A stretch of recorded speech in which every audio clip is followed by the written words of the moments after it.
ਸਤਿ ਸ਼੍ਰੀ ਅਕਾਲ। ਤੁਸੀਂ ਦੇਖ ਰਹੇ ਹੋ ਪੰਜਾਬ ਮੇਲ ਯੂਐਸ ਟੀਵੀ। ਮੈਂ ਬरुण कौर मान। ਖਬਰਾਂ ਦੇ ਬੁਲੇਟਿਨ ਦੇ ਵਿੱਚ ਤੁਹਾਡਾ ਸਵਾਗਤ ਹੈ। ਖਬਰਾਂ ਦੇ ਬੁਲੇਟਿਨ ਦੇ ਸਪਾਂਸਰ ਨੇ ਰੀਅਲਟਰ ਗੁਰਜਤਿੰਦਰ ਸਿੰਘ ਰੰਧਾਵਾ। ਇਹਨਾਂ ਤੋਂ ਹਰ ਤਰੀਕੇ ਦੀ ਪ੍ਰਾਪਰਟੀ ਖਰੀਦੀ ਵੇਚੀ ਜਾ ਸਕਦੀ ਹੈ। ਇਹਨਾਂ ਦੇ ਫੋਨ ਨੰਬਰ ਸਕਰੀਨ ਤੇ ਦੇਖ ਸਕਦੇ ਹੋ। ਤੇ ਹੁਣ ਪੇਸ਼ ਨੇ ਪਹਿਲਾਂ ਚੋਣਵੀਆਂ ਖਬਰਾਂ।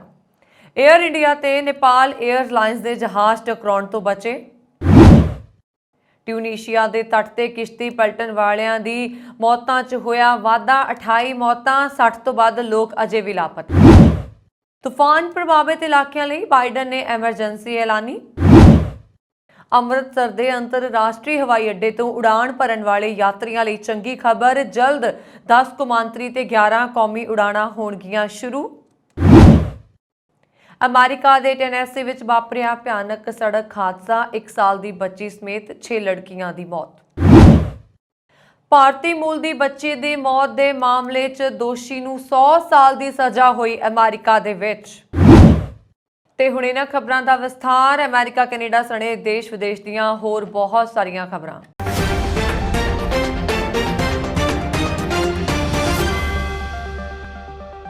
नेपाल विच एयर इंडिया ਅਤੇ नेपाल एयरलाइंस ਦੇ ਜਹਾਜ਼ਾਂ ਵਿਚਾਲੇ ਟੱਕਰ ਹੋਣ ਤੋਂ ਬਾਲ-ਬਾਲ ਬਚਾਅ ਹੋ ਗਿਆ।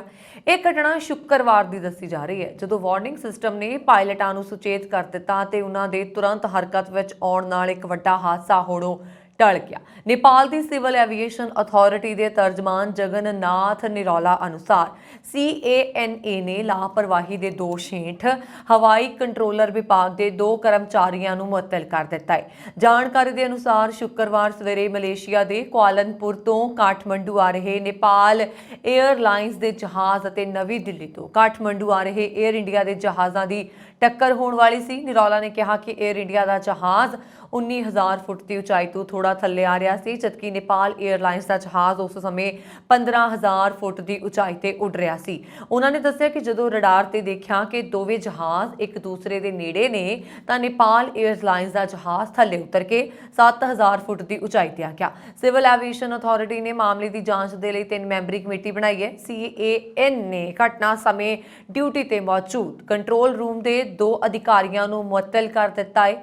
एयर इंडिया ने फिलहाल इस घटना से कोई प्रतिक्रिया नहीं दी है।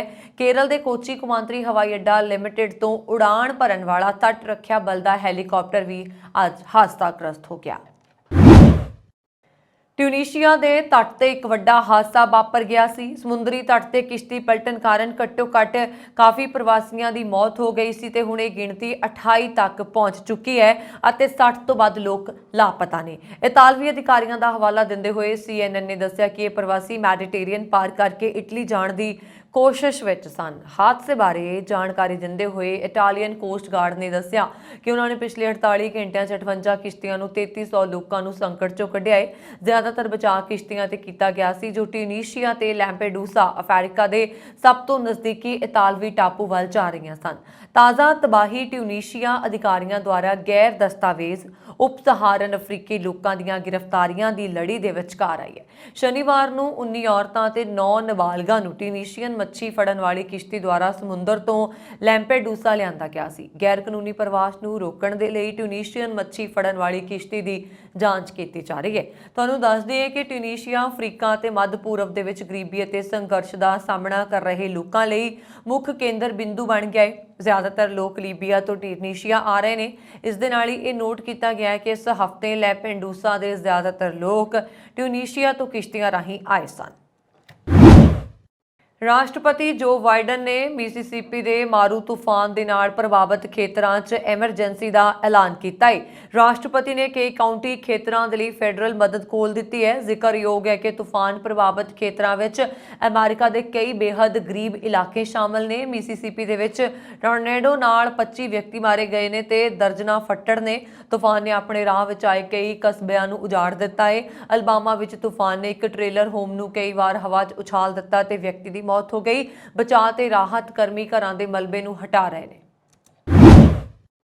अमृतसर के श्री गुरु रामदास जी अंतरराष्ट्रीय हवाई अड्डे तो उड़ान भरन वाले अंतरराष्ट्रीय ते घरेलू यात्रियों के लिए चंगी खबर है। फ्लाई अमृतसर इनिशिएटिव के ग्लोबल कन्वीनर समीप सिंह गुमटाला ने दस्सिया कि अमृतसर हवाई अड्डे तो ਦੇਸ਼ ਤੇ ਵਿਦੇਸ਼ ਦੇ ਲਈ ਕੁੱਲ 11 에ਅਰਲਾਈਨਸ ਦੇ ਦੁਆਰਾ ਰੋਜ਼ਾਨਾ ਲਗਭਗ 64 ਉਡਾਣਾਂ ਦੀ ਰਵਾਨਗੀ ਤੇ ਆਗਮਨ ਹੋਏਗਾ। ਹਵਾਬਾਜ਼ੀ ਖੇਤਰ 'ਚ ਗਰਮੀਆਂ ਦਾ ਸੀਜ਼ਨ ਮਾਰਚ ਦੇ ਅਖੀਰਲੇ ਹਫ਼ਤੇ ਤੋਂ ਸ਼ੁਰੂ ਹੋ ਕੇ ਅਕਤੂਬਰ ਦੇ ਅੰਤ ਤੱਕ ਹੁੰਦਾ ਹੈ। ਗੁਮਟਾਲਾ ਨੇ ਦੱਸਿਆ ਕਿ 에ਅਰ ਇੰਡੀਆ ਐਕਸਪ੍ਰੈਸ ਨੇ 25 ਮਾਰਚ ਤੋਂ ਅੰਮ੍ਰਿਤਸਰ ਦੇ ਸ਼ਾਰਜਾਹ ਵਿਚਕਾਰ ਹਫ਼ਤੇ 'ਚ 3 ਉਡਾਣਾਂ ਦੀ ਗਿਣਤੀ ਨੂੰ ਵਧਾ ਕੇ 5 ਕਰ ਦਿੱਤਾ ਹੈ। ਇੰਡੀਗੋ ਵੱਲੋਂ ਵੀ ਰੋਜ਼ਾਨਾ ਉਡਾਣ ਦਾ ਸੰਚਾਲਨ ਜਾਰੀ ਰਹਿਣ ਦੇ ਨਾਲ ਅੰਮ੍ਰਿਤਸਰ ਤੋਂ ਸ਼ਾਰਜਾਹ ਲਈ ਹਫ਼ਤੇ 'ਚ 12 ਉਡਾਣਾਂ ਦਾ ਸੰਚਾਲਨ ਹੋਏਗਾ, ਜਦੋਂ ਕਿ 에ਅਰ ਇੰਡੀਆ ਐਕਸਪ੍ਰੈਸ ਤੇ ਸਪਾਈਸ ਜੈਟ ਦੋਵੇਂ ਦੁਬਈ ਦੇ ਲਈ 14 ਹਫ਼ਤਾਵਾਰੀ ਉਡਾਣਾਂ ਹੋਣਗੀਆਂ। ਇਹਨਾਂ ਉਡਾਣਾਂ ਦੇ ਵਾਧੇ ਦੇ ਨਾਲ ਯੂਏਈ ਦੇ ਦੁਬਈ ਦੇ ਸ਼ਾਰਜਾਹ ਹਵਾਈ ਅੱਡਿਆਂ ਲਈ ਅੰਮ੍ਰਿਤਸਰ ਤੋਂ ਹਫ਼ਤੇ 'ਚ ਸਭ ਤੋਂ ਵੱਧ 26 ਉਡਾਣਾਂ ਦਾ ਸੰਚਾਲਨ ਹੋਏਗਾ। ਗੁਮਟਾਲਾ ਦਾ ਕਹਿਣਾ ਹੈ ਕਿ ਦੁਬਈ ਸਥਿਤ ਦੁਨੀਆ ਦੀ ਸਭ ਤੋਂ ਵੱਡੀ 에ਅਰਲਾਈਨ ਐਮੀਰੇਟਸ ਨੇ ਹਾਲ ਹੀ ਵਿੱਚ ਅਤੇ ਬੀਤੇ ਸਾਲ 2022 ਚ ਵੀ ਭਾਰਤ ਦੇ ਸ਼ਹਿਰੀ ਹਵਾਬਾਜ਼ੀ ਮੰਤਰਾਲਾ ਨੂੰ ਦੋਵਾਂ ਦੇਸ਼ਾਂ ਦੇ ਦੁਵੱਲੇ ਹਵਾਈ ਸੇਵਾ ਸਮਝੌਤਿਆਂ 'ਚ ਸ਼ਾਮਲ ਕਰਨ ਲਈ ਬੇਨਤੀ ਕੀਤੀ ਸੀ ਤਾਂ ਜੋ 에ਅਰਲਾਈਨਸ ਅੰਮ੍ਰਿਤਸਰ ਦੇ ਲਈ ਸਿੱਧੀਆਂ ਉਡਾਣਾਂ ਸ਼ੁਰੂ ਕਰ ਸਕੇ। ਇਸ ਸਮੇਂ ਹਵਾਈ ਸਮਝੌਤਿਆਂ ਦੇ ਅਨੁਸਾਰ ਕੇਵਲ ਭਾਰਤ ਦੀਆਂ 에ਅਰਲਾਈਨਸ ਹੀ ਅੰਮ੍ਰਿਤਸਰ ਤੋਂ ਯੂਏਈ ਦੇ ਹਵਾਈ ਅੱਡਿਆਂ ਲਈ ਉਡਾਣਾਂ ਦਾ ਸੰਚਾਲਨ ਕਰ ਸਕਦੀਆਂ ਨੇ। ਭਾਰਤ ਨੇ ਇਸ ਮੰਗ ਨੂੰ ਪਹਿਲਾਂ ਵੀ ਕਈ ਵਾਰ ਮੰਨਣ ਤੋਂ ਇਨਕਾਰ ਕਰ ਦਿੱਤਾ ਸੀ। ਇਸ ਦਾ ਕਾਰਨ ਭਾਰਤ ਵੱਲੋਂ ਅੰਮ੍ਰਿਤਸਰ ਜਾਂ ਹੋਰ ਦੂਜੇ ਟੀਅਰ 2 ਹਵਾਈ ਅੱਡਿਆਂ ਤੋਂ ਭਵਿੱਖ ਵਿੱਚ ਕੇਵਲ ਭਾਰਤੀ 에ਅਰਲਾਈਨਸ ਨੂੰ ਅੰਤਰਰਾਸ਼ਟਰੀ ਉਡਾਣਾਂ ਸ਼ੁਰੂ ਕਰਨ ਨੂੰ ਤਰਜੀਹ ਦੇਣਾ ਦੱਸਿਆ ਗਿਆ ਹੈ।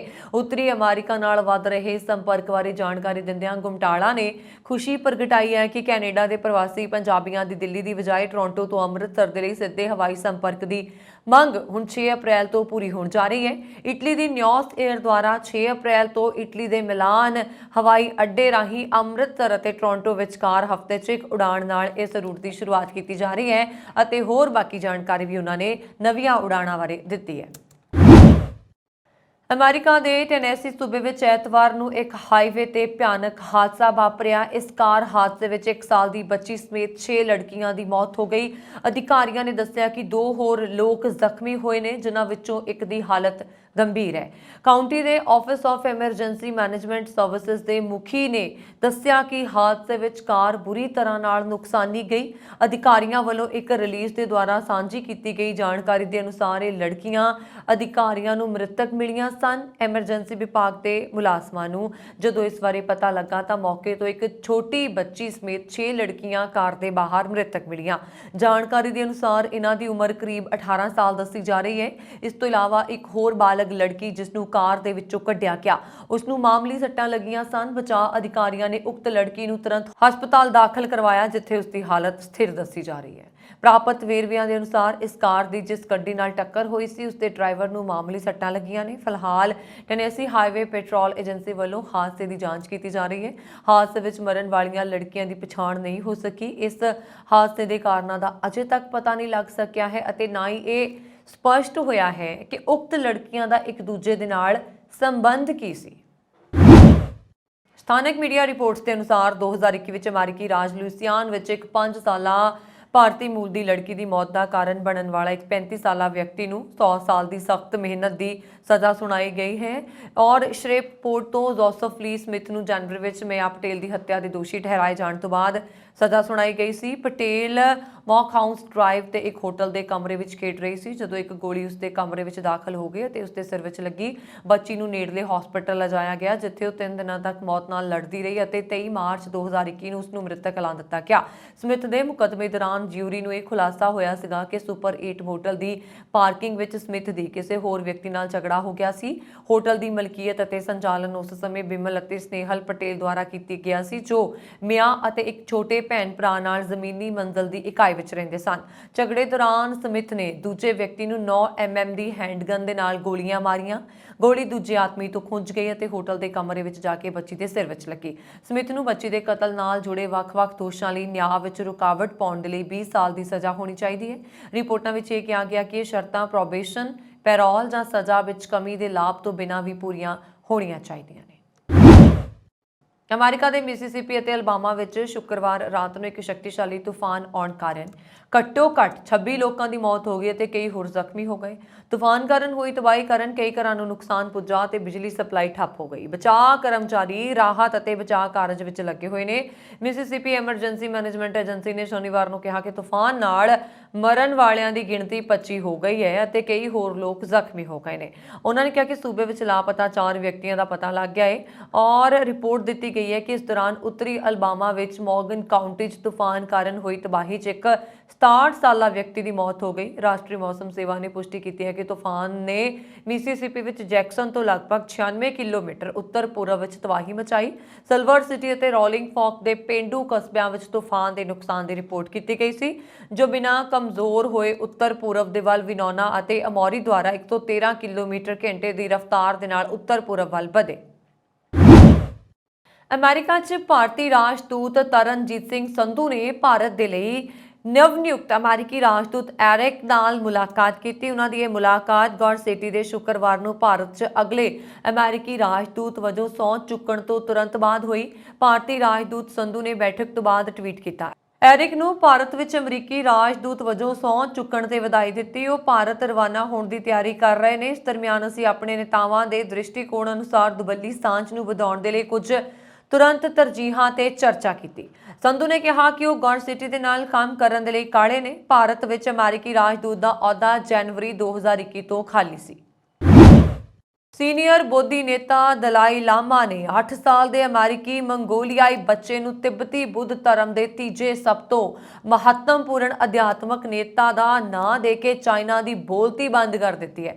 ਦ ਟਾਈਮਜ਼ ਦੀ ਰਿਪੋਰਟ ਦੇ ਅਨੁਸਾਰ ਲਗਭਗ 600 ਮੰਗੋਲੀਆਈ ਆਪਣੇ ਨਵੇਂ ਅਧਿਆਤਮਕ ਨੇਤਾ ਦਾ ਜਸ਼ਨ ਮਨਾਉਣ ਦੇ ਲਈ ਧਾਰਮਿਕ ਮੌਕੇ ਤੇ ਇਕੱਠੇ ਹੋਏ। ਸੋਸ਼ਲ ਮੀਡੀਆ ਤੇ ਸ਼ੇਅਰ ਕੀਤੀਆਂ ਗਈਆਂ ਤਸਵੀਰਾਂ 'ਚ ਲਾਲ ਕੱਪੜੇ ਅਤੇ ਮਾਸਕ ਪਹਿਨੇ ਇੱਕ ਬੱਚੇ ਨੂੰ 87 ਸਾਲਾ ਦਲਾਈ ਲਾਮਾ ਨਾਲ ਮਿਲਦੇ ਹੋਏ ਦਿਖਾਇਆ ਗਿਆ। ਮੀਡੀਆ ਰਿਪੋਰਟਸ ਦੇ ਮੁਤਾਬਕ ਮੌਲਵੀ ਅਗੁਆਦਾਈ ਅਤੇ ਅਚਲਤਾਈ ਨੇ ਨਾਂ ਦੇ ਮੰਗੋਲੀਆਈ ਜੋੜੇ ਬੱਚਿਆਂ 'ਚੋਂ ਇੱਕ ਹੈ। ਹਾਲਾਂਕਿ ਦੋਵਾਂ 'ਚ ਕੌਣ ਹੈ ਅਜੇ ਇਹ ਸਪਸ਼ਟ ਨਹੀਂ ਹੋਇਆ। ਇਹਨਾਂ ਦੇ ਮਾਤਾ-ਪਿਤਾ ਦੇ ਨਾਂ ਦੱਸੇ ਗਏ। ਬੱਚੇ ਦੇ ਪਿਤਾ ਜਿਹੜੇ ਨੇ ਉਹ ਇੱਕ ਯੂਨੀਵਰਸਿਟੀ ਦੇ ਵਿੱਚ ਗਣਿਤ ਦੇ ਪ੍ਰੋਫੈਸਰ ਅਤੇ ਇੱਕ ਰਾਸ਼ਟਰੀ ਸਰੋਤ ਸਮੂਹ ਦੇ ਕਾਰਜਕਾਰੀ ਨੇ। ਐਲਨ ਮਸਕ ਦੇ ਦੁਆਰਾ ਖਰੀਦੇ ਗਏ ਟਵਿੱਟਰ ਦੀ ਕੀਮਤ ਹੁਣ ਅੱਧੀ ਹੋ ਗਈ ਹੈ। ਇਸ ਗੱਲ ਦਾ ਖੁਲਾਸਾ ਮਸਕ ਦੇ ਦੁਆਰਾ ਕਰਮਚਾਰੀਆਂ ਨੂੰ ਭੇਜੀ ਗਈ ਇੱਕ ਅੰਦਰੂਨੀ ਮੇਲ ਵਿੱਚ ਹੋਇਆ। ਇਹ ਖਬਰ ਅਜਿਹੇ ਸਮੇਂ 'ਚ ਆਈ ਹੈ ਜਦੋਂ ਮਸਕ ਟਵਿੱਟਰ ਨੂੰ ਲਾਭਦਾਇਕ ਬਣਾਉਣ ਦੇ ਲਈ ਕਈ ਵੱਡੇ ਬਦਲਾਅ ਕਰ ਰਹੇ ਨੇ। ਨਿਊਜ਼ ਏਜੰਸੀ AFP ਨੇ ਇੱਕ ਰਿਪੋਰਟ 'ਚ ਦੱਸਿਆ ਕਿ ਮਸਕ ਦਾ ਟਵਿੱਟਰ ਦਾ ਮੌਜੂਦਾ ਮੁੱਲ $20 ਮਿਲੀਅਨ ਰੱਖਿਆ ਗਿਆ, ਜੋ ਲਗਭਗ 5 ਮਹੀਨੇ ਪਹਿਲਾਂ ਸੋਸ਼ਲ ਮੀਡੀਆ ਪਲੇਟਫਾਰਮ ਦੀ ਪ੍ਰਾਪਤੀ ਲਈ ਉਸ ਵੱਲੋਂ ਅਦਾ ਕੀਤੇ ਗਏ $44 ਬਿਲੀਅਨ ਦੇ ਅੱਧੇ ਤੋਂ ਵੀ ਘੱਟ ਹੈ। ਤੁਹਾਨੂੰ ਦੱਸ ਦਈਏ ਕਿ ਇਹ ਮੇਲ ਕਰਮਚਾਰੀਆਂ ਨੂੰ ਨਵੇਂ ਸਟਾਕ ਕੰਪਨਸੇਸ਼ਨ ਪ੍ਰੋਗਰਾਮ ਦੇ ਲਈ ਭੇਜਿਆ ਗਿਆ ਸੀ। ਪਰਸਨਲ ਕੇਅਰ ਸੈਗਮੈਂਟ ਵਿੱਚ ਉੱਤਰੀ ਰਿਲਾਇੰਸ ਰਿਟੇਲ ਵਿਰੋਧੀ ਕੰਪਨੀਆਂ ਨਾਲੋਂ ਘੱਟ ਰੱਖੇਗੀ। ਪ੍ਰੋਡਕਟਸ ਦੀਆਂ ਕੀਮਤਾਂ ਮੁਆਵਜ਼ਾ ਯੋਜਨਾ ਟਵਿੱਟਰ ਦਾ ਮੁੱਲ ਲਗਭਗ $20 ਮਿਲੀਅਨ ਹੈ, ਜੋ ਕਿ ਹੋਰ ਸੋਸ਼ਲ ਮੀਡੀਆ ਪਲੇਟਫਾਰਮ ਸਨੈਪਚੈਟ ਤੇ 18.2 ਬਿਲੀਅਨ ਜਿਹੜੇ ਨੇ ਉਸ ਦੇ ਹਿਸਾਬ ਦੇ ਨਾਲ ਨੇੜੇ ਹੈ। ਮਸਕ ਨੇ ਅੰਦਰੂਨੀ ਮੇਲ ਵਿੱਚ ਟਵਿੱਟਰ ਦੀ ਕੀਮਤ ਵਿੱਚ ਭਾਰੀ ਕਮੀ ਦਾ ਕਾਰਨ ਦੱਸਿਆ। ਉਹਨਾਂ ਦੇ ਮੇਲ 'ਚ ਕਿਹਾ ਗਿਆ ਸੀਗਾ ਕਿ ਟਵਿੱਟਰ ਮੁਸ਼ਕਲ ਦੌਰ 'ਚੋਂ ਗੁਜ਼ਰ ਰਿਹਾ, ਕੰਪਨੀ ਵਿੱਤੀ ਸਮੱਸਿਆ ਦਾ ਸਾਹਮਣਾ ਕਰ ਰਹੀ ਹੈ। ਇੱਕ ਸਮੇਂ ਇਹ ਗੱਲ ਆਈ ਹੈ ਕਿ ਕੰਪਨੀ ਦਿਵਾਲੀਆ ਹੋਣ ਵਾਲੀ ਸੀ। ਇਸ ਦੇ ਨਾਲ ਹੀ ਉਹਨਾਂ ਨੇ ਕਿਹਾ ਕਿ 1 ਸਾਲ ਵਿੱਚ $1.5 ਬਿਲੀਅਨ ਦੀ ਆਮਦਨ 'ਚ ਕਮੀ ਆਈ ਅਤੇ ਕੰਪਨੀ ਉੱਤੇ ਕਰਜ਼ੇ ਦਾ ਬੋਝ ਵੀ ਵੱਧ ਰਿਹਾ। ਜ਼ਿਕਰਯੋਗ ਹੈ ਕਿ ਮਸਕ ਦੁਆਰਾ ਟਵਿੱਟਰ ਨੂੰ ਹਾਸਲ ਕਰਨ ਤੋਂ ਬਾਅਦ ਕੰਪਨੀ ਦੇ ਇਸ਼ਤਿਹਾਰ ਦੇਣ ਵਾਲੇ ਵੀ ਘਟ ਗਏ ਨੇ। ਇਸ ਕਾਰਨ ਟਵਿੱਟਰ ਨੂੰ ਨੁਕਸਾਨ ਝੱਲਣਾ ਪੈ ਰਿਹਾ। ਟਵਿੱਟਰ ਨੂੰ ਅਕਤੂਬਰ 2022 'ਚ ਮਸਕ ਨੇ $44 ਬਿਲੀਅਨ 'ਚ ਖਰੀਦਿਆ ਸੀ। ਉਦੋਂ ਤੋਂ ਮਸਕ ਕੰਪਨੀ ਵਿੱਚ ਕਈ ਵੱਡੇ ਬਦਲਾਅ ਕਰ ਰਹੀ ਹੈ ਔਰ ਇਹ ਕੰਪਨੀ ਜਿਹੜੀ ਮਸਕ ਦੀ ਕਾਫੀ ਵੱਡੇ ਬਦਲਾਅ ਕਰ ਰਹੀ ਹੈ, ਉਸਦੇ ਕਰਮਚਾਰੀਆਂ ਦੀ ਗਿਣਤੀ 7500 ਤੋਂ ਘੱਟ ਕੇ 2000 ਕਰ ਦਿੱਤੀ ਗਈ। ਇਸ ਨਾਲ ਕੰਪਨੀ ਦੀ ਆਮਦਨ ਵਧਾਉਣ ਦੇ ਲਈ ਬਲੂ ਟਿਕ ਦਾ ਭੁਗਤਾਨ ਕੀਤਾ ਗਿਆ। ਮਾਲੀਆ ਵਧਾਉਣ ਦੇ ਲਈ ਐਲਨ ਮਸਕ ਦੀ ਕੰਪਨੀ ਟਵਿੱਟਰ ਕਾਰੋਬਾਰੀਆਂ ਨੂੰ ਉਹਨਾਂ ਦੇ 골ਡਨ ਵੈਰੀਫਾਈਡ ਚੈੱਕ ਮਾਰਕ ਲਈ ਹਰ ਮਹੀਨੇ $1000 ਦੇ ਨਾਲ ਹਰੇਕ ਐਫੀਲੀਏਟਡ ਅਕਾਊਂਟ ਲਈ ਵਾਧੂ $50 ਹਰ ਮਹੀਨੇ ਚਾਰਜ ਕਰੇਗਾ। ਵੈਰੀਫਿਕੇਸ਼ਨ ਪ੍ਰੋਗਰਾਮ ਦਾ ਐਲਾਨ ਸ਼ੁੱਕਰਵਾਰ ਨੂੰ ਕੀਤਾ ਗਿਆ, ਜਦੋਂ ਟਵਿੱਟਰ ਨੇ ਇਹ ਕਿਹਾ ਕਿ ਉਹ 1 ਅਪ੍ਰੈਲ ਤੋਂ ਆਪਣੇ ਲੀਗੇਸੀ ਵੈਰੀਫਿਕੇਸ਼ਨ ਪ੍ਰੋਗਰਾਮ ਨੂੰ ਖਤਮ ਕਰਨਾ ਸ਼ੁਰੂ ਕਰ ਦੇਗਾ। ਟਵਿੱਟਰ ਦੇ CEO ਐਲਨ ਮਸਕ ਨੇ ਸ਼ੁੱਕਰਵਾਰ ਨੂੰ ਪੁਸ਼ਟੀ ਕੀਤੀ ਸੀਗੀ ਕਿ ਇੱਕ ਵੈਰੀਫਾਈਡ ਆਰਗੇਨਾਈਜੇਸ਼ਨ ਨਾਲ ਐਫੀਲੀਏਟਡ ਇੱਕ ਇੰਡੀਵਿਜੂਅਲ ਕੀਤੀ ਸੀਗੀ ਕਿ ਵੈਰੀਫਾਈਡ ਆਰਗੇਨਾਈਜੇਸ਼ਨ ਤੋਂ ਐਫੀਲੀਏਟਡ ਇੱਕ ਇੰਡੀਵਿਜੂਅਲ ਅਕਾਊਂਟ ਵੈਰੀਫਿਕੇਸ਼ਨ ਵਰਕ ਦੇ ਬੈਨੀਫਿਟ ਬੈਨੀਫਿਟਸ ਦਾ ਆਨੰਦ ਮਾਣਨਾ ਜਾਰੀ ਰੱਖੇਗਾ। ਟਵਿੱਟਰ ਨੇ ਆਪਣਾ ਨਵਾਂ ਵੈਰੀਫਾਈਡ ਆਰਗੇਨਾਈਜੇਸ਼ਨ ਪ੍ਰੋਗਰਾਮ ਲਾਂਚ ਕੀਤਾ ਹੈ, ਜਿੱਥੇ ਸੰਸਥਾਵਾਂ ਗੋਲਡ ਵੈਰੀਫਿਕੇਸ਼ਨ ਚੈੱਕ ਮਾਰਕ ਪ੍ਰਾਪਤ ਕਰਨ ਲਈ ਵੇਟ ਲਿਸਟ ਵਿੱਚ ਸ਼ਾਮਲ ਹੋ ਸਕਦੀਆਂ ਨੇ। ਟਵਿੱਟਰ ਬਿਜ਼ਨਸ ਨੇ ਜਨਵਰੀ ਵਿੱਚ ਸੰਗਠਨਾਂ ਦੇ ਪ੍ਰੋਗਰਾਮ ਦੀ ਤਸਦੀਕ ਦਾ ਐਲਾਨ ਕੀਤਾ। ਮਾਈਕਰੋ ਬਲੌਗਿੰਗ ਪਲੇਟਫਾਰਮ ਤੇ ਜਾਣਕਾਰੀ ਸਾਂਝੀ ਕਰਦੇ ਹੋਏ ਟਵਿੱਟਰ ਬਿਜ਼ਨਸ ਨੇ ਲਿਖਿਆ, ਅਸੀਂ ਜਲਦੀ ਹੀ ਸੰਗਠਨਾਂ ਦੇ ਲਈ ਵੈਰੀਫਿਕੇਸ਼ਨ ਲਾਂਚ ਕਰਾਂਗੇ, ਜਿਸ ਨੂੰ ਪਹਿਲਾਂ ਬਲੂ ਫॉर ਬਿਜ਼ਨਸ ਕਿਹਾ ਜਾਂਦਾ ਸੀ। ਇੱਕ ਗਾਹਕ ਵਜੋਂ ਤੁਸੀਂ ਤੇ ਤੁਹਾਡੇ ਵਪਾਰ ਨੂੰ ਸਾਡੇ ਸੈਲਫ ਸਰਵਿਸ ਐਡਮਿਨਿਸਟ੍ਰੇਸ਼ਨ ਪੋਰਟਲ ਰਾਹੀਂ ਬਿਜ਼ਨਸ ਅਕਾਊਂਟ ਤੇ ਐਫੀਲੀਏਸ਼ਨ ਬੈਜ ਹਾਸਲ ਹੋਣਗੇ। ਕੈਲੀਫੋਰਨੀਆ ਦੇ ਸ਼ਹਿਰ ਲੈਥਰੋਪ ਵਿੱਚ ਲਗਾਤਾਰ 6 ਵਾਰ ਮੇਅਰ ਬਣ ਕੇ ਰਿਕਾਰਡ ਕਾਇਮ ਕਰਨ ਵਾਲੇ ਪੰਜਾਬੀ ਸਿਆਸਤਦਾਨ ਸਨੀ ਧਾਲੀਵਾਲ ਨੇ ਹੁਣ ਸੈਨ ਜੋਕੀਨ ਕਾਉਂਟੀ ਦੇ ਸੁਪਰਵਾਈਜ਼ਰ ਵਜੋਂ ਚੋਣ ਲੜਨ ਦਾ ਫੈਸਲਾ ਲਿਆ ਹੈ। ਟ੍ਰੇਸੀ ਦੇ ਨਿਰਵਾਣਾ ਬੈਂਕਟ ਹਾਲ 'ਚ ਹੋਏ ਭਾਰਤੀ ਅਤੇ ਅਮਰੀਕਨ ਭਾਈਚਾਰੇ ਦੇ ਲੋਕਾਂ ਦੇ ਵੱਡੇ ਇਕੱਠ ਨੇ ਇਸ ਮਿਹਨਤੀ ਸਿਆਸਤਦਾਨ ਨੂੰ ਹਰ ਤਰ੍ਹਾਂ ਦਾ ਸਹਿਯੋਗ ਦੇਣ ਦਾ ਭਰੋਸਾ ਜਤਾਇਆ। ਲੈਂਪੋਰਟ ਸਟੇਡੀਅਮ ਵਿਖੇ ਹੋਏ ਹਮਲੇ ਦੇ ਸੰਬੰਧ ਵਿੱਚ ਟੋਰਾਂਟੋ ਪੁਲਿਸ ਵੱਲੋਂ ਇੱਕ ਵਿਅਕਤੀ ਨੂੰ ਗ੍ਰਿਫਤਾਰ ਕਰ ਲਿਆ ਗਿਆ ਹੈ, ਜਦਕਿ ਇੱਕ ਹੋਰ ਵਿਅਕਤੀ ਫਰਾਰ ਹੈ। ਪੁਲਿਸ ਨੇ ਦੱਸਿਆ ਕਿ 19 ਮਾਰਚ ਨੂੰ ਤੜਕੇ 1:49 ਤੇ ਲੈਂਪੋਰਟ ਸਟੇਡੀਅਮ 'ਚ ਐਮੇਚਿਓਰ ਸੌਕਰ ਮੈਚ ਹੋਇਆ ਤੇ ਇਸ ਦੌਰਾਨ ਖਿਡਾਰੀਆਂ 'ਚ ਲੜਾਈ ਹੋ ਗਈ। ਇੱਕ ਵਿਅਕਤੀ ਉੱਤੇ ਕੀਤੇ ਗਏ ਹਮਲੇ ਕਾਰਨ ਉਸ ਨੂੰ ਜ਼ਖਮੀ ਹਾਲਤ ਵਿੱਚ ਹਸਪਤਾਲ ਲਿਜਾਇਆ ਗਿਆ। ਹਮਲਾ ਕਰਨ ਤੇ ਸਰੀਰਕ ਨੁਕਸਾਨ ਪਹੁੰਚਾਉਣ ਦੇ ਮਾਮਲੇ 'ਚ ਟੋਰਾਂਟੋ ਦੇ 22 ਸਾਲਾ ਸਾਮੀ ਰੈਮਨ ਨੂੰ ਗ੍ਰਿਫਤਾਰ ਤੇ ਚਾਰਜ ਕਰ ਲਿਆ ਗਿਆ। ਇੱਕ ਹੋਰ ਹਮਲਾਵਰ ਦੀ ਪੁਲਿਸ ਵੱਲੋਂ ਭਾਲ ਕੀਤੀ ਜਾ ਰਹੀ ਹੈ ਤੇ ਉਸ ਸੰਬੰਧ ਵਿੱਚ ਜਾਰੀ ਕੀਤੇ ਗਏ ਵੇਰਵਿਆਂ ਦੇ ਅਨੁਸਾਰ ਉਹ 5 ਫੁੱਟ 7 ਇੰਚ ਜਾਂ 5 ਫੁੱਟ 10 ਇੰਚ ਦਾ ਵਿਅਕਤੀ ਹੋ ਸਕਦਾ ਹੈ, ਜਿਸ ਦੀ ਉਮਰ 20 ਤੋਂ 25 ਸਾਲਾਂ ਦਰਮਿਆਨ ਹੈ। ਉਸ ਦੀ ਕੱਦ ਕਾਠੀ ਦਰਮਿਆਨੀ ਹੈ, ਵਾਲ ਨਿੱਕੇ ਤੇ ਕਾਲੇ ਨੇ ਤੇ ਉਸ ਤੇ ਹਲਕੀ ਦਾੜੀਆਂ ਮੁੱਛਾਂ ਨੇ। ਉਹਨਾਂ ਨੇ ਹਰੇ ਤੇ ਚਿੱਟੇ ਰੰਗ ਦੀ ਜਰਸੀ, ਕਾਲੀਆਂ ਲੈਂਗਰੀਜ਼, ਕਾਲੀਆਂ ਸ਼ਾਰਟਸ ਤੇ ਗ੍ਰੇ ਸ਼ੂਜ਼ ਜਿਨ੍ਹਾਂ ਦੇ ਤਸਮੇ ਔਰੇਂਜ ਨੇ ਪਾਏ ਹੋਏ ਨੇ। ਭਾਰਤ ਨੇ ਕੈਨੇਡਾ ਦੇ ਹਾਈ ਕਮਿਸ਼ਨਰ ਨੂੰ ਤਲਬ ਕੀਤਾ। ਭਾਰਤ ਨੂੰ ਹਾਲ ਹੀ ਵਿੱਚ ਕੈਨੇਡਾ 'ਚ ਆਪਣੇ ਕੂਟਨੀਤਿਕ ਮਿਸ਼ਨਾਂ ਅਤੇ ਵਣਜ ਦੂਤਕਰਾਂ ਵਿਰੁੱਧ ਵੱਖਵਾਦੀ ਤੇ ਕੱਟੜਪੰਥੀ ਤੱਤਾਂ ਦੀਆਂ ਕਾਰਵਾਈਆਂ ਬਾਰੇ ਡੂੰਘੀ ਚਿੰਤਾ ਪ੍ਰਗਟ ਕੀਤੀ ਹੈ। ਵਿਦੇਸ਼ ਮੰਤਰਾਲਾ ਨੇ ਇੱਕ ਬਿਆਨ ਵਿੱਚ ਕਿਹਾ ਕਿ ਭਾਰਤ ਸਰਕਾਰ ਨੇ ਸ਼ਨੀਵਾਰ ਨੂੰ ਸਪਸ਼ਟੀਕਰਨ ਮੰਗਿਆ ਕਿ ਅਜਿਹੇ ਤੱਤਾਂ ਨੂੰ ਪੁਲਿਸ ਦੀ ਮੌਜੂਦਗੀ ਵਿੱਚ ਉਸਦੇ ਕੂਟਨੀਤਿਕ ਮਿਸ਼ਨਾਂ ਅਤੇ ਕੌਂਸੂਲੇਟਸ ਦੀ ਸੁਰੱਖਿਆ ਦੀ ਉਲੰਘਣਾ ਕਰਨ ਦੀ ਆਗਿਆ ਕਿਵੇਂ ਦਿੱਤੀ ਗਈ ਸੀ। ਇਸ ਵਿੱਚ ਅੱਗੇ ਕਿਹਾ ਗਿਆ ਕਿ ਕੈਨੇਡਾ ਨੂੰ ਵੀਨਾ ਸੰਧੀ ਦੇ ਤਹਿਤ ਉਸ ਦੀਆਂ ਜ਼ਿੰਮੇਵਾਰੀਆਂ ਬਾਰੇ ਯਾਦ ਦਿਵਾਇਆ ਗਿਆ ਅਤੇ ਅਜਿਹੇ ਲੋਕਾਂ ਨੂੰ ਗ੍ਰਿਫਤਾਰ ਕਰਨ ਅਤੇ ਉਹਨਾਂ ਤੇ ਮੁਕੱਦਮਾ ਚਲਾਉਣ ਦੇ ਲਈ ਕਿਹਾ ਗਿਆ ਜਿਨ੍ਹਾਂ ਦੀ ਪਹਿਲਾਂ ਹੀ ਅਜਿਹੀਆਂ ਕਾਰਵਾਈਆਂ ਵਿੱਚ ਸ਼ਾਮਲ ਹੋਣ ਵਜੋਂ ਪਛਾਣ ਕੀਤੀ ਗਈ। ਮੰਤਰਾਲਾ ਨੇ ਉਮੀਦ ਜ਼ਾਹਿਰ ਕੀਤੀ ਕਿ ਕੈਨੇਡਾ ਸਰਕਾਰ ਡਿਪਲੋਮੈਟਾਂ ਦੀ ਸੁਰੱਖਿਆ ਅਤੇ ਉਹਨਾਂ ਦੇ ਕੂਟਨੀਤਿਕ ਸਥਾਨਾਂ ਦੀ ਸੁਰੱਖਿਆ ਨੂੰ ਯਕੀਨੀ ਬਣਾਉਣ ਦੇ ਲਈ ਸਾਰੇ ਜ਼ਰੂਰੀ ਕਦਮ ਚੁੱਕੇਗੀ ਤਾਂ ਜੋ ਉਹ ਆਪਣੇ ਆਮ ਕੂਟਨੀਤਿਕ ਕਾਰਜਾਂ ਨੂੰ ਪੂਰਾ ਕਰ ਸਕਣ। ਕੈਨੇਡਾ ਦੇ ਹਾਲਟਨ ਵਿੱਚ ਪੁਲਿਸ ਨੇ ਚੋਰੀ ਦੀਆਂ 24 ਮਹਿੰਗੀਆਂ ਗੱਡੀਆਂ ਬਰਾਮਦ ਕਰ ਲਈਆਂ, ਜਿਨ੍ਹਾਂ ਨੂੰ ਦੁਬਈ ਲਿਜਾਣ ਦੀ ਯੋਜਨਾ ਬਣਾਈ ਜਾ ਰਹੀ ਸੀ। ਇਨ੍ਹਾਂ 'ਚ ਰੋਲਸ ਰॉयस ਜਿਹੀਆਂ $2.1 ਮਿਲੀਅਨ ਕੀਮਤ ਦੀਆਂ ਗੱਡੀਆਂ ਸ਼ਾਮਲ ਨੇ। ਹਾਲਟਨ ਰੀਜਨਲ ਪੁਲਿਸ ਸਰਵਿਸਿਜ਼ ਦੀ ਅਗਵਾਈ ਵਾਲੀ ਆਟੋ ਥੈਫਟ ਟਾਸਕ ਫੋਰਸ ਵੱਲੋਂ ਇਹ ਵੱਡੀ ਕਾਰਵਾਈ ਕੀਤੀ ਗਈ। ਇਸ ਟੀਮ ਨੇ ਪਿਛਲੇ ਮਹੀਨੇ ਇਨ੍ਹਾਂ ਗੱਡੀਆਂ ਸੰਬੰਧੀ ਜਾਂਚ ਸ਼ੁਰੂ ਕੀਤੀ। ਇਸ ਟਾਸਕ ਫੋਰਸ ਨੇ ਇਸ ਮਿਸ਼ਨ ਵਿੱਚ ਪੀਲ ਰੀਜਨਲ ਪੁਲਿਸ ਅਤੇ ਕੈਨੇਡਾ ਬਾਰਡਰ ਸਰਵਿਸਿਜ਼ ਏਜੰਸੀ ਨਾਲ ਮਿਲ ਕੇ ਕੰਮ ਕੀਤਾ।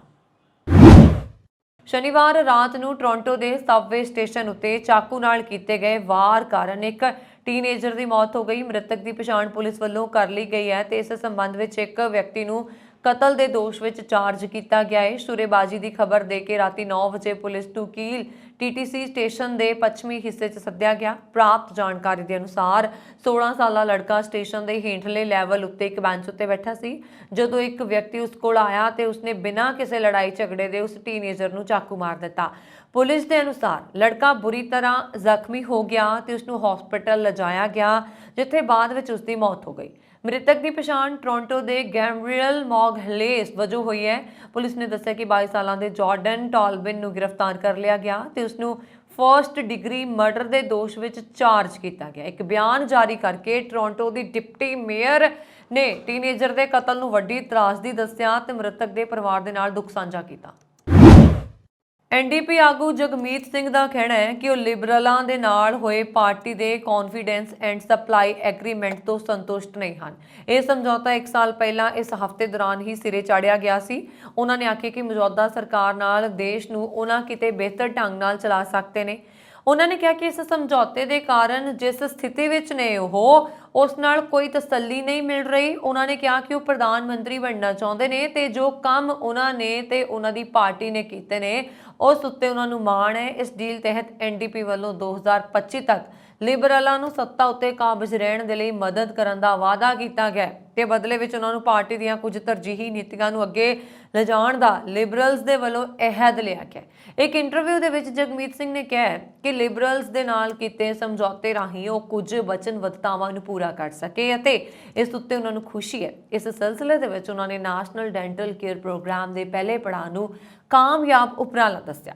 ਉਹਨਾਂ ਨੇ ਦੱਸਿਆ ਕਿ ਇਸ ਤਰ੍ਹਾਂ ਭਾਵੇਂ ਉਹਨਾਂ ਦੀਆਂ ਨੀਤੀਆਂ ਨੂੰ ਅਮਲੀ ਰੂਪ ਦਿੱਤਾ ਜਾ ਰਿਹਾ ਹੈ ਪਰ ਉਹ ਇਸ ਤੋਂ ਸੰਤੁਸ਼ਟ ਨਹੀਂ ਹਨ। ਉਹਨਾਂ ਨੇ ਕਿਹਾ ਕਿ ਉਹ ਲੋਕਾਂ ਦੇ ਹਿੱਤ ਵਿੱਚ ਆਪ ਫੈਸਲੇ ਲੈਣਾ ਚਾਹੁੰਦੇ ਨੇ ਤੇ ਅਜਿਹੀ ਪੋਜੀਸ਼ਨ ਉੱਤੇ ਹੋਣਾ ਚਾਹੁੰਦੇ ਨੇ ਜਿੱਥੇ ਉਹ ਫੈਸਲਿਆਂ ਨੂੰ ਪ੍ਰਭਾਵਿਤ ਕਰ ਸਕਣ। ਉਹਨਾਂ ਨੇ ਆਖਿਆ ਕਿ ਜੇ ਸੱਤਾ ਦੀ ਬਾਗਡੋਰ ਉਹਨਾਂ ਦੇ ਹੱਥ ਹੋਵੇ ਤਾਂ ਹੋਰ ਵੀ ਕਾਫੀ ਕੁਝ ਸੰਭਾਲਿਆ ਜਾ ਸਕਦਾ ਹੈ। ਇਸ ਦੌਰਾਨ ਕੌਨਫੀਡੈਂਸ ਐਂਡ ਸਪਲਾਈ ਡੀਲ ਦੀਆਂ ਕੁਝ ਆਈਟਮਸ ਨੇ ਜਿਹੜੀਆਂ ਮੰਗਲਵਾਰ ਨੂੰ ਪੇਸ਼ ਕੀਤੇ ਜਾਣ ਵਾਲੇ ਫੈਡਰਲ ਬਜਟ ਵਿੱਚ ਹੋਣ ਦੀ ਉਮੀਦ ਹੈ, ਜਿਵੇਂ ਕਿ ਡੈਂਟਲ ਕੇਅਰ ਪ੍ਰੋਗਰਾਮ 'ਚ ਪ੍ਰਸਾਰ ਔਰ ਮਹਿੰਗਾਈ ਨੂੰ ਵਧਣ ਤੋਂ ਰੋਕਣ ਦੇ ਲਈ ਵਿੱਤ ਮੰਤਰੀ ਕ੍ਰਿਸਟਰੀਆ ਨੇ ਬਜਟ ਵਿੱਚ ਵਿੱਤੀ ਸੰਜਮ ਤੋਂ ਕੰਮ ਲੈਣ ਦੀ ਯੋਜਨਾ ਉਲੀਕੀ ਹੈ ਤੇ ਇਸ ਦੇ ਨਾਲ ਹੀ ਮਹਿੰਗਾਈ ਨਾਲ ਸੰਘਰਸ਼ ਕਰ ਰਹੇ ਕੈਨੇਡੀਅਨਸ ਦੀ ਮਦਦ ਲਈ ਨਿਰਧਾਰਤ ਥਾਵਾਂ ਉੱਤੇ ਖਰਚੇ ਕਰਨ ਦਾ ਵਾਅਦਾ ਕੀਤਾ ਹੈ, ਜਿਸ ਉੱਤੇ ਜਗਮੀਤ ਸਿੰਘ ਨੇ ਆਖਿਆ ਕਿ ਸੋਚ ਸਮਝ ਕੇ ਚੁਣੀਆਂ ਗਈਆਂ ਥਾਵਾਂ ਉੱਤੇ ਖਰਚਾ ਕਰਨ ਦੇ ਨਾਲ ਉਹ ਸਹਿਮਤ ਨੇ ਤੇ ਉਹਨਾਂ ਦਾ ਇਹ ਵੀ ਮੰਨਣਾ ਹੈ ਕਿ ਡੈਂਟਲ ਕੇਅਰ ਪ੍ਰੋਗਰਾਮ ਤੇ GST ਛੋਟ ਵਿੱਚ ਵਾਧਾ ਕਰਕੇ ਉਹ ਕੈਨੇਡੀਅਨਸ ਦੀ ਹੋਰ ਮਦਦ ਕਰ ਸਕਦੇ ਨੇ। ਇੱਥੇ ਦੱਸਣਾ ਬਣਦਾ ਹੈ ਕਿ ਜਨਵਰੀ ਵਿੱਚ ਜਗਮੀਤ ਸਿੰਘ ਨੇ ਆਪਣੇ ਕਾਕਸ ਨੂੰ ਇਹ ਆਖਿਆ ਸੀਗਾ ਕਿ ਜੇ ਸਮਝੌਤੇ ਦੀ ਕੋਈ ਵੀ ਸ਼ਰਤ ਸਰਕਾਰ ਤੋੜਦੀ ਹੈ ਤੇ ਜੇ ਸਾਡੇ ਨਾਲ ਕੀਤੀ ਡੀਲ ਵਿੱਚ ਕੁਝ ਨੁਕਤੇ ਮੰਨਣ ਤੋਂ ਸਰਕਾਰ ਇਨਕਾਰੀ ਹੁੰਦੀ ਹੈ ਤਾਂ ਸਾਡੇ ਕੋਲ ਵੀ ਸਰਕਾਰ ਨੂੰ ਦਿੱਤਾ ਸਮਰਥਨ ਵਾਪਸ ਲੈਣ ਦਾ ਹੱਕ ਹੈ। ਬਿਨਾਂ ਕਿਸੇ ਅਗਾਊਂ ਨੋਟਿਸ ਦੇ ਹਜ਼ਾਰਾਂ ਸੈਨਿਕਾਂ ਦੇ ਕਾਸਟ ਆਫ ਲਿਵਿੰਗ ਅਲਾਊਂਸ ਵਿੱਚ ਕਟੌਤੀ ਕਰਨ ਦੀ ਯੋਜਨਾ ਕਾਰਨ ਕੈਨੇਡੀਅਨ ਹਥਿਆਰਬੰਦ ਸੈਨਾਵਾਂ ਨੂੰ ਚੁਫੇਰਿਓਂ ਨੁਕਤਾਚੀਨੀ ਦਾ ਸਾਹਮਣਾ ਕਰਨਾ ਪੈ ਰਿਹਾ। ਪਿਛਲੇ ਹਫ਼ਤੇ ਫੌਜ ਨੇ ਐਲਾਨ ਕੀਤਾ ਕਿ ਹਥਿਆਰਬੰਦ ਸੈਨਾਵਾਂ ਨੇ 7700 ਮੈਂਬਰਾਂ ਨੂੰ ਜੁਲਾਈ ਵਿੱਚ ਕਾਸਟ ਆਫ ਲਿਵਿੰਗ ਅਲਾਊਂਸ ਹਾਸਲ ਨਹੀਂ ਹੋਏਗਾ। ਇਹ ਵੀ ਆਖਿਆ ਗਿਆ ਕਿ ਜਿਨ੍ਹਾਂ ਨੂੰ ਵਧੇਰੇ ਮਦਦ ਦੀ ਲੋੜ ਹੈ ਉਹਨਾਂ ਲਈ ਨਵਾਂ ਹਾਊਸਿੰਗ ਬੈਨੀਫਿਟ ਲਿਆਂਦਾ ਜਾ ਰਿਹਾ, ਜਿਹੜੇ ਵਧੇਰੇ ਫਾਇਦੇਮੰਦ ਹੋਏਗਾ। ਮਿਲਟਰੀ ਕਰਮਚਾਰੀਆਂ ਲਈ ਸਮਰਪਿਤ ਸੋਸ਼ਲ ਮੀਡੀਆ ਤੇ ਆਨਲਾਈਨ ਫਾਰਮਸ ਵੱਲੋਂ ਇਸ ਪਲਾਨ ਉੱਤੇ ਅਸੰਤੁਸ਼ਟੀ ਪ੍ਰਗਟਾਈ ਗਈ ਹੈ। ਇਸ ਦੇ ਨਾਲ ਇਸ ਪਲਾਨ ਦੀ ਟਾਈਮਲਾਈਨ ਉੱਤੇ ਵੀ ਕੁਝ ਇਤਰਾਜ਼ ਹੈ, ਜਿਸ ਤੋਂ ਇਲਾਵਾ 4 ਸਾਲਾਂ ਦੇ ਅਰਸੇ ਵਿੱਚ ਤਨਖਾਹ ਛੋਣ ਵਾਲੇ 10% ਦੇ ਵਾਅਦੇ ਤੋਂ ਕੁਝ ਵੀ ਖੁਸ਼ ਨਹੀਂ ਨੇ। ਮਾਹਿਰਾਂ ਦਾ ਕਹਿਣਾ ਹੈ ਕਿ ਨੋਟਿਸ ਦੀ ਘਾਟ ਤੋਂ ਹੀ ਇਹ ਪਤਾ ਲੱਗ ਜਾਂਦਾ ਹੈ ਕਿ ਆਪਣੇ ਲੋਕਾਂ ਨਾਲ ਮਿਲਟਰੀ ਕਿਹੋ ਜਿਹਾ ਸਲੂਕ ਕਰਦੀ ਹੈ। ਡਿਫੈਂਸ ਸਟਾਫ ਦੇ ਵਾਈਸ ਚੀਫ ਰਹਿ ਚੁੱਕੇ ਤੇ ਹੁਣ ਰਿਟਾਇਰ ਹੋ ਚੁੱਕੇ ਲੈਫਟੀਨੈਂਟ ਜਨਰਲ ਗਾਏ ਨੇ ਆਖਿਆ ਕਿ ਅਸੀਂ ਲੋਕਾਂ ਨੂੰ ਗੁੱਸਾ ਦਵਾ ਰਹੇ ਹਾਂ। ਇਹ ਗੱਲ ਫੌਜ ਵੱਲੋਂ ਆਪਣੇ ਲੋਕਾਂ ਨੂੰ ਮੁਆਵਜ਼ਾ ਦੇਣ ਦੀ ਨਹੀਂ ਹੈ, ਸਗੋਂ ਇਹ ਮਾਮਲਾ ਆਪਣੇ ਲੋਕਾਂ ਦੀ ਸਹੀ ਕਿਸਮਤ ਸਮਝਣ ਦਾ ਹੈ। ਫਰਾਂਸ ਦੇ ਪੱਛਮੀ ਕਮਿਊਨ ਸੈਂਟੇ-ਸੋਲਾਈਨ ਵਿੱਚ ਪ੍ਰਦਰਸ਼ਨਕਾਰੀਆਂ ਤੇ ਪੁਲਿਸ ਵਿਚਾਲੇ ਹੋਏ ਸੰਘਰਸ਼ ਵਿੱਚ ਘੱਟੋ-ਘੱਟ 200 ਲੋਕ ਜ਼ਖਮੀ ਹੋ ਗਏ। BFM-TV ਦੀ ਰਿਪੋਰਟ 'ਚ ਜਾਣਕਾਰੀ ਦਿੱਤੀ ਗਈ ਹੈ। ਫਰਾਂਸ ਮੀਡੀਆ ਰਿਪੋਰਟਾਂ ਦੇ ਅਨੁਸਾਰ ਖੇਤੀਬਾੜੀ ਦੀਆਂ ਜ਼ਰੂਰਤਾਂ ਲਈ ਇੱਕ ਵੱਡੇ ਜਲ ਭੰਡਾਰ ਦੀ ਉਸਾਰੀ ਦੇ ਵਿਰੁੱਧ ਸ਼ਨੀਵਾਰ ਨੂੰ ਸੈਂਟੇ 'ਚ ਵਿਰੋਧ ਪ੍ਰਦਰਸ਼ਨ ਕੀਤਾ ਗਿਆ। ਪ੍ਰਦਰਸ਼ਨਕਾਰੀਆਂ ਨੇ ਕਾਫੀ ਚੀਜ਼ਾਂ ਦੀ ਵਰਤੋਂ ਕੀਤੀ ਅਤੇ ਘੱਟੋ-ਘੱਟ 4 ਪੁਲਿਸ ਵਾਹਨਾਂ ਨੂੰ ਅੱਗ ਵੀ ਲਾਈ। ਫਰਾਂਸ ਦੇ ਗ੍ਰਹਿ ਮੰਤਰਾਲਾ ਦੇ ਮੁਤਾਬਕ ਸੰਘਰਸ਼ ਵਿੱਚ 35 ਤੋਂ ਵੱਧ ਪੁਲਿਸ ਅਧਿਕਾਰੀ ਜ਼ਖਮੀ ਹੋ ਗਏ। ਸਥਾਨਕ ਕਿਸਾਨ ਵੱਡੇ ਜਲ ਭੰਡਾਰ ਦੀ ਉਸਾਰੀ ਖਿਲਾਫ ਨੇ। ਇਹ ਜਲ ਭੰਡਾਰ 16 ਛੋਟੇ ਜਲ ਭੰਡਾਰਾਂ ਨੂੰ ਜੋੜੇਗਾ ਤੇ ਇਸ ਦੇ ਨਾਲ ਵੱਡੇ ਪੱਧਰ ਤੇ ਖੇਤੀ ਉਤਪਾਦਨ ਨੂੰ ਲਾਭ ਹੋਏਗਾ, ਜਦਕਿ ਛੋਟੇ ਖੇਤਾਂ ਨੂੰ ਪਾਣੀ ਤੋਂ ਬਿਨਾਂ ਛੱਡ ਦਿੱਤਾ ਜਾਏਗਾ। ਭਾਰਤ ਦੇ ਇਤਰਾਜ਼ ਦੇ ਬਾਵਜੂਦ ਪਾਕਿਸਤਾਨ ਵਿਸ਼ੇਸ਼ ਗਲਿਆਰੇ ਰਾਹੀਂ ਕਰਤਾਰਪੁਰ ਸਾਹਿਬ ਜਾਣ ਵਾਲੇ ਸ਼ਰਧਾਲੂਆਂ ਤੋਂ $20 ਅਮਰੀਕੀ ਵਸੂਲ ਰਿਹਾ। ਵਿਦੇਸ਼ ਰਾਜ ਮੰਤਰੀ ਵੀ ਮੁਰਲੀਧਰਨ ਨੇ ਇਸ ਹਫ਼ਤੇ ਸੰਸਦ ਨੂੰ ਦੱਸਿਆ ਕਿ ਸ੍ਰੀ ਕਰਤਾਰਪੁਰ ਸਾਹਿਬ ਲਾਂਘੇ ਰਾਹੀਂ ਗੁਰਦੁਆਰਾ ਦਰਬਾਰ ਸਾਹਿਬ ਕਰਤਾਰਪੁਰ ਦੇ ਦਰਸ਼ਨਾਂ ਨੂੰ ਪਾਸਪੋਰਟ ਮੁਕਤ ਕਰਨ ਦੇ ਲਈ ਕਈ ਦਰਖਾਸਤਾਂ ਪ੍ਰਾਪਤ ਹੋਈਆਂ ਨੇ। ਇਸ ਤੋਂ ਪਹਿਲਾਂ 24 ਅਕਤੂਬਰ 2019 ਨੂੰ ਭਾਰਤ ਅਤੇ ਪਾਕਿਸਤਾਨ ਦਰਮਿਆਨ ਦੁਬੱਲੇ ਸਮਝੌਤੇ ਤੇ ਹਸਤਾਖਰ ਕੀਤੇ ਗਏ ਸੀਗੇ ਕਿ ਸ਼ਰਧਾਲੂ ਪਾਸਪੋਰਟ ਤੇ ਯਾਤਰਾ ਕਰਨਗੇ। ਇਹ ਸਨ ਹੁਣ ਤੱਕ ਦੀਆਂ ਖਬਰਾਂ। ਮੈਨੂੰ ਵਰੁਣ ਕੌਰ ਮਾਨ ਨੂੰ ਦਿਓ ਆਗਿਆ। ਹੋਰ ਖਬਰਾਂ ਦੇ ਲਈ ਸਾਡਾ YouTube ਚੈਨਲ ਪੰਜਾਬ ਮੇਲ USA TV ਜ਼ਰੂਰ ਸਬਸਕ੍ਰਾਈਬ ਕਰੋ ਜੀ। ਸ਼ੁਕਰੀਆ। ਸਤਿ ਸ੍ਰੀ ਅਕਾਲ।